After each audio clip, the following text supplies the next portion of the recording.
Kaugnay sa sitwasyon ng mga biyahero sa mga pantalan sa bansa, makapanayan po natin si Janeliza Rebong, Acting Port Manager ng Philippine Ports Authority sa NCR North. Yan. Magandang umaga po. Magandang umaga po, Igan. Opo, kamusta lang po dagsa ng mga pasahero? Marami bang humabol ngayong araw na ito? Opo, Igan. Medyo marami po ang pasahero natin ngayon kumpara po kahapon. Meron po kasi tayong 4 na biyahe ngayon ng Tugo. Actually po, yung isa dyan ay close boarding na po. May 215 passengers po yan. Kanina pong alas 7 ng umaga. And ngayon pong alas 12 ng tanghali, meron din po tayo. Papunta naman po yan ng Bacolod na may 430 bookings po. And mamaya rin po, mamayang 5:30 ng hapon at mamayang bago mag alas 12 ng hating gabi, meron din po tayo papuntang Puerto Princesa at Zamboanga po. So in total, Igan, nasa 1,028 po ang magiging pasahero natin sa araw na ito. Kumpara po kahapon na 386 lang po.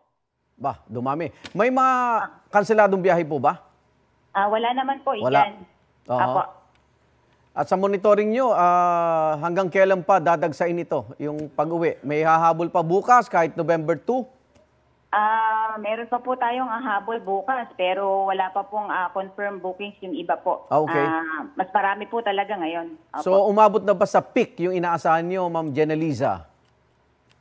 Opo, ito na po yung pinaka-peak base po sa ating records ng ating shipping lines po. May mga report ba ng mga medical emergency sa ating mga pasahero? Nung isang araw po, mga nahilo lang po pero nabigyan naman po agad ng karampatang atensyon. May clinic naman po tayo sa ating pong PTB. May standby din pong doktor doon at 24/7 na nurse. So, yun po ang ating nasa PTB po. Huling paalala lang po sa mga papunta sa pantalan, Ma'am Janeliza. Go ahead po. Opo, ang paalala lang po natin sa ating mga pasahero at ang ating patuloy na panawagan po sa kanila ay patuloy po silang makipag-ugnayan po sa ating mga shipping lines para po sa schedule ng mga biyahe at para din po sa mga karagdagan pang impormasyon. Maraming salamat. Ingat po. Janeliza Rebong, Acting Port Manager ng Philippine Ports Authority. Thank you po, Igan. Salamat. Magandang umaga po.